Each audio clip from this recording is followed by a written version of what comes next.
कृष्णं वंदे जगद्गुरुं श्री कृष्णं वंदे जगद्गुरुं कृष्णाय वासुदेवाय हरे परमात्मने प्रणत क्लेश नाशाय गोविंदाय नमो नमः। गोविंदाय नमो नमः। भगवान श्री हरि की कृपा से हम सभी आज पुनः भगवत गीता के इस विशेष ज्ञान सत्र में उपस्थित हैं और ब्रह्मवाणी पर चर्चा का श्रवण करने के लिए हम सभी उत्सुक हैं। भगवान श्री गोविंद भी हमारी सभी की प्रार्थना से यहाँ पर उपस्थित हुए हैं और जितने भी गीता प्रेमी महानुभाव हैं सभी महानुभाव वस्तुतः आदरणीय हैं, क्योंकि उनमें उत्सुकता है गीता ज्ञान की श्रवण की और वे अपना अमूल्य समय निकाल कर यहाँ उपस्थित होते हैं। तो ऐसा प्रतीत होता है कि श्री भगवान ही उनको अपनी ओर उन्मुख किए हुए हैं और ये उन्मुखता निरंतर बढ़ती जाती है। ये विचार चलता है कि हमें जाना है। तो आज का सत्र हम यहीं से आरंभ करते हैं। भगवत गीता के अध्याय संख्या 14 और श्लोक संख्या 11 पर 3 सत्र विगत दिनों में हो चुके हैं।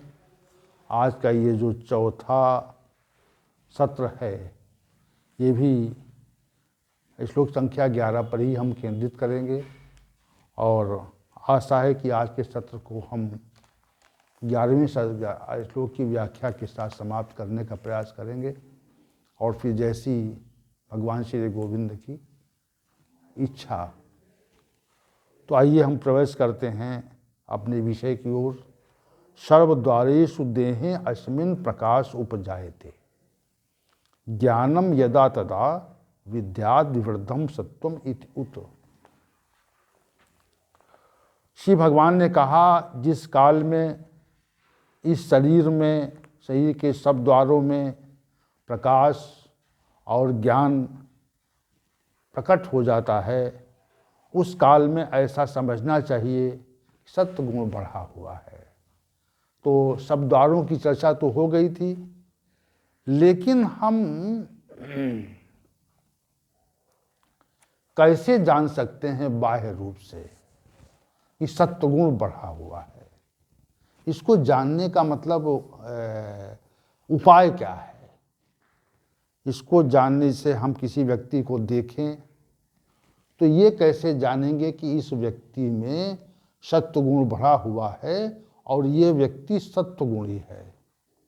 ये बात हम कैसे जान सकते हैं? जैसे कोई व्यक्ति जो है वह बीमार है,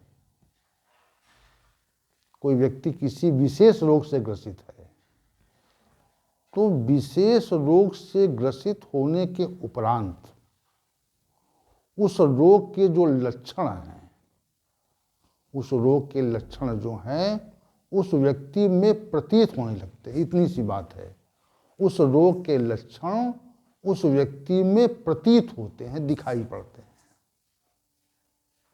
उनको हमें ये ज्ञात होता है कि ये व्यक्ति इस रोग से ग्रस्त है। ये तथ्य हमको स्पष्ट हो जाता है।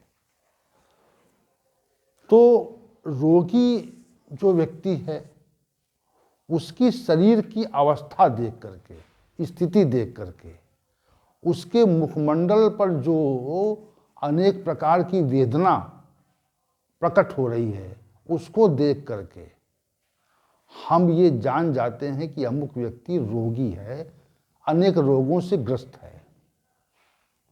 उसी प्रकार से सत्वगुण जब बढ़ जाता है तो उसकी वृत्तियां बढ़ जाती हैं। सत्वगुण की वृत्तियां बढ़ जाती हैं। वृत्तियां का अभिप्राय कार्य से होता है कि वो सत्वगुण जो है वो बाह्य रूप से और आंतरिक रूप प्रतीत होने लगता है। आंतरिक रूप से सत्वगुण तो हमें मनुष्य को स्वयं आभासित होता है और बाह्य रूप से मनुष्य में जो वृत्तियां हैं उसका कार्य है वो प्रकट हो जाता है। ये विशेष बात हो जाती है यहाँ पे। तो हमारा जो आज के सत्र का जो विषय है वो हम इस विषय पर केंद्रित करेंगे कि मनुष्य के अंदर क्या वृत्तियां प्रकट हो जाती हैं, सत्वगुण के बढ़ने पर क्या वृत्तियां प्रकट हो जाती हैं, उन वृत्तियों के बारे में हम चर्चा करना चाहते हैं, क्योंकि बताना चाहते हैं कैसा वो व्यक्ति कैसा है। जैसे हमने कहा कि अमुक पुष्प कैसा है, तो दूसरे व्यक्ति ने कहा कि अमुक पुष्प लाल रंग का है, उसमें इतनी पंखुड़ियाँ होती हैं, वो वहाँ पर उस स्थान पर विशेषता से बहुलता से पाया जाता है। तो ये बात बता दी, तो उससे ये ज्ञात होगा कि अमुक पुष्प इस तरह का होता है। उसी प्रकार सत्वगुण की जो वृत्तियाँ हैं, उन वृत्तियों को हम जान कि उसमें विशेष गुण कौन उत्पन्न हो जाते हैं, विशेष गुणों का प्रादुर्भाव क्या हो जाता है, ये हम कैसे जान पाएंगे। तो हम आज जो है उन्हीं गुणों की चर्चा करेंगे। सत्वगुण की वृत्तियाँ कही जाती हैं, वृत्तियों की चर्चा करेंगे कि कौन सी वृत्तियाँ उस मनुष्य के अंदर प्रकट हो जाती हैं, तो जिससे वह हम जान सकें कि ये व्यक्ति सत्वगुणी है, सत्वगुण बढ़ा हुआ है इसके अंदर, तो वो कौन सी वृत्तियां हैं। तो उन वृत्तियों पर हम थोड़ा सा आज प्रकाश डालना चाहते हैं। तो पहली जो वृत्ति है वह है सहजता। जैसे सहजता और सरलता, जैसे किसी व्यक्ति को मिलें आप, तो वो सहज भाव से मिलता है, अगर आपको सरल भाव से मिलता है, आपको लगे कि इस व्यक्ति को हमने कहीं हमारे संपर्क में कहीं आया है, और उस व्यक्ति से मिलने के पश्चात आपको भी सहजता का आभास हो। जैसे आप अपने मस्तिष्क में कहीं विकृति हो या आप परेशान हो, आप बाह्य रूप से किन्हीं कारणों से परेशान हो, और सत्वगुणी व्यक्ति से मिलें, अगर किसी व्यक्ति से मिलें, तो वो आपको सहज भाव से सरल भाव से मिले और आपकी समस्या को सुलझाने के लिए निस्वार्थ भाव से परामर्श दे और वह उसके लिए प्रयासरत हो जाए, सहज भाव से, सरल भाव से। बातचीत सहज भाव से हो, आपको लगे कि हमारे इन समस्याओं से हम घिरे हुए हैं, तो उन समस्याओं में हमको सहजता हो रही है, सहजता का आभास होता है मनुष्य को।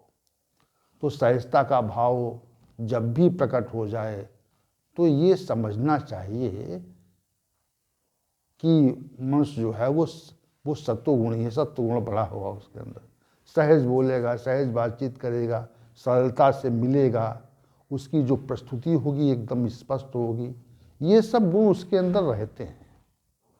तो सरलता और सहजता पहला गुण है जो उसके अंदर होता है। दूसरी बात विनम्रता की करते हैं, विनम्र भाव से मिलेगा। जैसे किसी व्यक्ति से मिलो तो उसके जो बातचीत का जो प्रकार होता है, वह असहज करने वाला होता है। तमोगुणी व्यक्ति से मिलेंगे और रजोगुणी व्यक्ति से मिलेंगे तो उसके बातचीत करने का जो ढंग है, जो उसकी बातचीत करने की प्रक्रिया है, वो आपको असहज कर देगी। ये व्यक्ति ठीक नहीं है, ये उसके अंदर कठोरता होगी, विनम्रता नहीं होगी उसके अंदर। क्या नहीं होगी? विनम्रता नहीं होगी। वो सहज भाव से नहीं मिलेगा आपको, और मिलने पर वह अपने स्वार्थपरता की बात करेगा, स्वार्थपरता का विचार उसके अंदर रहेगा। विनम्रता इसलिए नहीं रहती है, विनम्रता हो जाने पर विनम्र हो जाएगा व्यक्ति। कि जो बातचीत करेगा, जो व्यवहार करेगा, तो आपको अगर लगेगा कि ये बहुत विनम्र व्यक्ति है, उसकी बातचीत में एकदम सहजता होगी, विनम्रता होगी। विनम्रता तो अलग एक कि उसमें बातचीत में कोई कटुतापूर्ण बात, ना व्यंग होगा ना कटुता होगी, ये सब बातें उसके अंदर नहीं होगी। तो दूसरा जो गुण है वो विनम्रता का है। तीसरा गुण जो है, तीसरा गुण, हमारे पास बहुत कुछ होता है। आपने देखा होगा मनुष्य के पास बहुत कुछ संपदा है, बहुत कुछ है, लेकिन कृपणता उसके अंदर रहती है। अनेक मनुष्यों के अंदर संसार में कृपणता रहती है। जैसे वो कोई भी वस्तु किसी दूसरे को देना नहीं चाहते। जैसे आपने देखा हो कि भिखारी अगर उसने हाथ फैलाए कि कुछ दे दो, तो वह ऐसे जो असहज व्यक्ति होते हैं वह उसको डांट फटकार कर भगाते हैं। उसको भीख तो नहीं दी, दान मतलब कुछ सहायता नहीं की उसकी, वरन उल्टा उसको प्रताड़ित कर रहे हैं। तो उसके अंदर जो सत्वगुणी मनुष्य, उसके अंदर ये भाव नहीं होगा। किसी व्यक्ति ने यदि कुछ मांगा और उसके पास देने की क्षमता है, तो वो तत्काल ही उस व्यक्ति को वो वस्तु दे देगा, वह धन दे देगा, तत्काल दे देगा। तो इसमें एक तो मांगने पर है कि एक स्थिति मांगने पर है कि मांगा जाए, और दूसरी स्थिति हम परिस्थिति को देखकर सहजता से सहायता के लिए तत्पर हो जाएं। हमारी प्रवृत्ति, हमारा स्वभाव बन जाए लोगों की सहायता करने का, लोगों को दान देने का। तो ये जो प्रवृत्ति बनती है, जो ये प्रकृति बन जाती है मनुष्य की, ये सत्वगुण की प्रखरता में बनती। सत्वगुण बढ़ा हुआ है, सत्वगुण बढ़ जाता है, तो इस प्रकार की प्रवृत्ति बन जाती है कि हम लोगों को स्वतः दान देते हैं। आवश्यकता है तो उस आवश्यकता की पूर्ति के लिए लोगों की सहायता करते हैं। इसको हम दान बोलते हैं कि दान दे रहे हैं। और दूसरी बात एक और प्रकट हो जाती है उसके अंदर कि हम सहजता से किसी की सहायता करें और कोई व्यक्ति इसको जान भी ना पाए। जैसे बहुत से लोगों को देखा होगा कि आपने कोई किसी को भोजन देते हैं, किसी को फल देते हैं, किसी को कोई सहायता करते हैं, चिकित्सा देते हैं, तो उसको उसकी फ़ोटो खिंचवाते हैं वो, और वो सोशल मीडिया पर उसको डाल देते हैं कि हम ये कर रहे हैं, हम ये कर रहे हैं। तो ऐसे लोग जो है वो निकृष्ट दान देने वाले होते हैं। हम किसी की सहायता करें, उसको हमारे और उस पात्र व्यक्ति के अतिरिक्त कोई जान न पाए, तो ये उत्कृष्ट कोटि की सहायता है, उत्कृष्ट कोटि का दान है। ये सत्वगुण जिनमें बढ़ा हुआ है, ऐसे मनुष्यों का स्वभाव ही ऐसा होता है कि वो लोग, ऐसे मनुष्यों का स्वभाव ऐसा होता है कि वो लोग दान देने के स्वभाव में वाले होते हैं, दान देते हैं, वो लोग सहायता करते हैं। किसी को पात देखा तत्काल सहायता कर दी उसकी। तो ये जो दान वाला भाव है, विशिष्ट दान वाला जो भाव है, सत्वगुण बढ़ने पर ही होता है, ऐसे नहीं होता। चलिए अग्रिम गुण लेते हैं। हमें स्वयं को जानने की इच्छा हो जाए। जैसे मनुष्य जो है वह स्वयं को नहीं जानना चाहता है, दूसरों के बारे में जानना चाहता है। स्वयं क्या है, कैसे हैं, हमारा स्वभाव क्या है, हम वास्तविक रूप से क्या हैं, इस जगत में हमारा पदार्पण क्यों हो गया है, हम इसी परिवार में क्यों पैदा हो गए, हम अमुक जाति में, धर्म में क्यों पैदा हो गए, और हम कौन हैं, इस पे हम विचार कभी नहीं करते। संसार क्या है, संसार में कौन है, संसार में कैसे विषय हैं, संसार में लोग क्या करते हैं, अमुक व्यक्ति क्या करता है, इस बारे में अधिकतम विचार होता है कि वो व्यक्ति क्या है, वहाँ संसार कैसा है, वहाँ के लोग कैसे हैं, वहाँ के मनुष्यों में क्या विशेषता है, वहाँ विशेष सुख है कि नहीं है, और हमको दूसरे व्यक्ति से कैसे सुख मिलेगा। तो ये जो सारा का सारा विचार है स्वयं को जानने का नहीं है, ये दूसरों को जानने, दूसरे विषय को हम जानना, दूसरे लोगों के विषय को जानना चाहते हैं। हम स्वयं नहीं जानना चाहते, स्वयं को जानने की इच्छा नहीं रखते, दूसरों को जानने की इच्छा रखते हैं। और जो स्वयं को जानने की इच्छा रखते हैं तो समझना चाहिए कि सत्व गुण बढ़ा हुआ है। जब तक स्वयं को जानने की इच्छा जागृत न हो तब तक ये समझना चाहिए सत्वगुण नहीं बढ़ा हुआ है।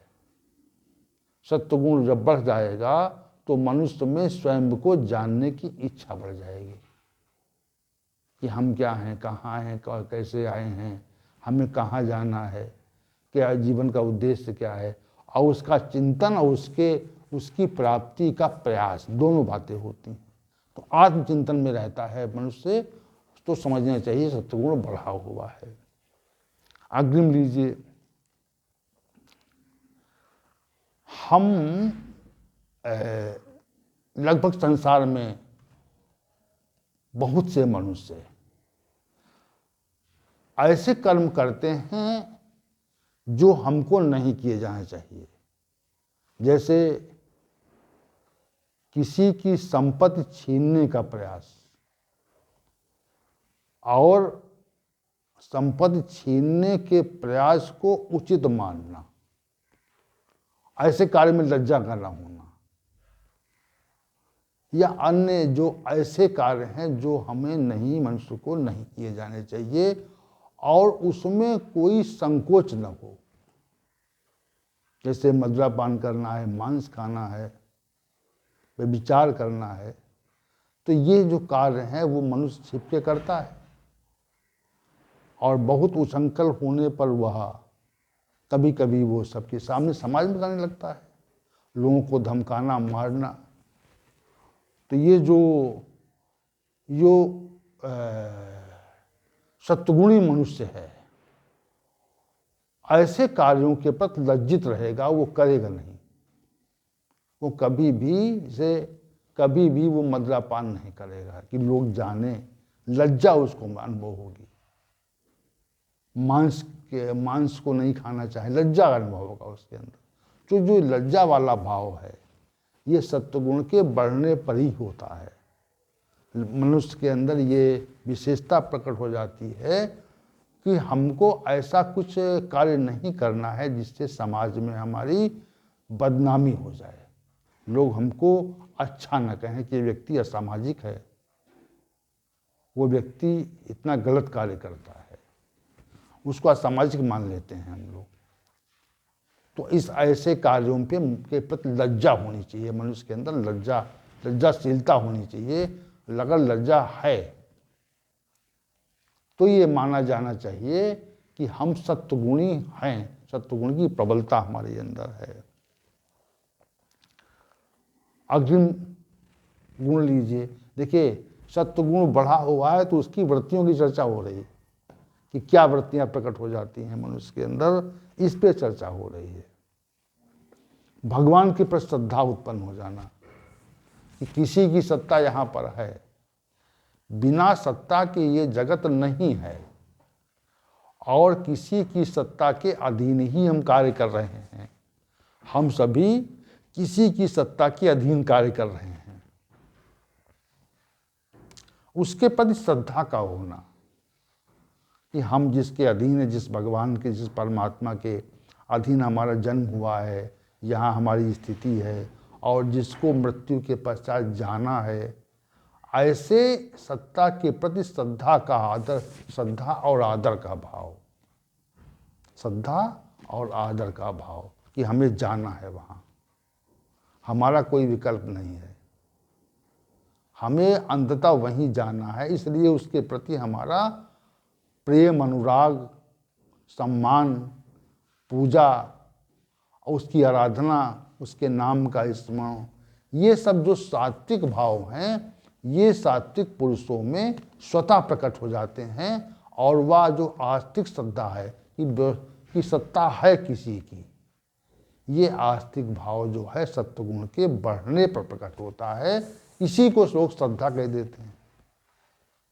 श्रद्धा कहते हैं, विश्वास कह देते हैं कि विश्वास परमात्मा में है, कि हमारे साथ में है, वो हमारे साथ रहेगा और कभी हमसे विलग नहीं होगा। तो ये जो श्रद्धा का भाव है, यह भाव देहे अस्मिनि प्रकाश उपजायते, ज्ञान उपजायते, ज्ञान के प्रकट होने पर ऐसा भाव रहता है। संसार में, अग्रिम भाव लीजिए, संसार में हम सभी विषयों में आसक्त रहते हैं।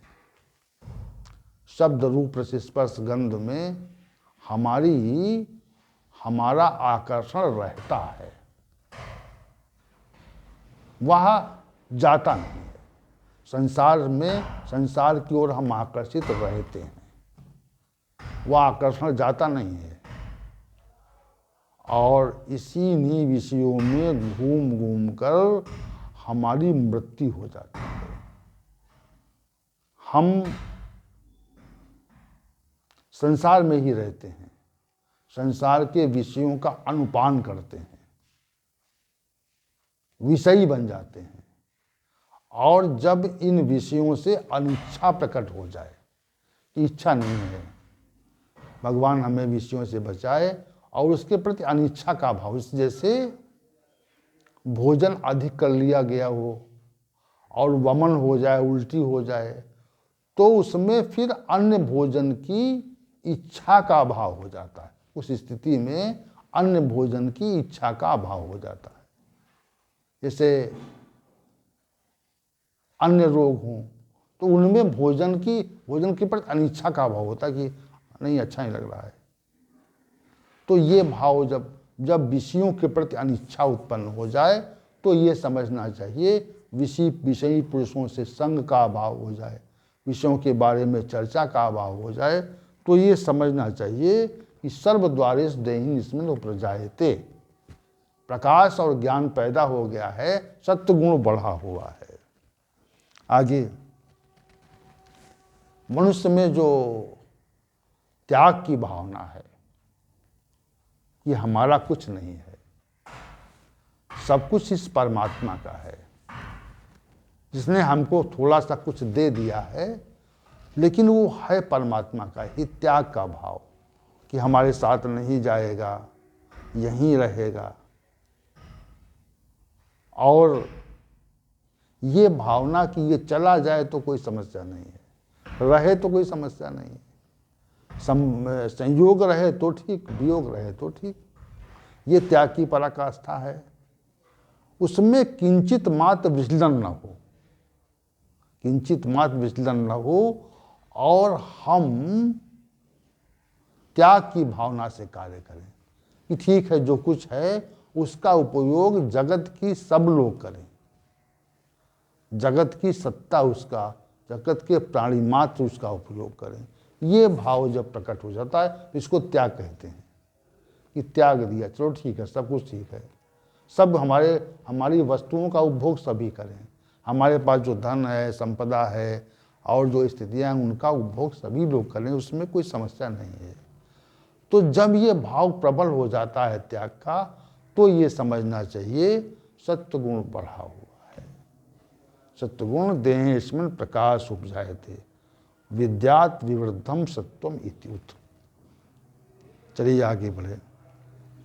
मनुष्य के अंदर सत्य प्रकट हो जाता है, असत्य से घृणा।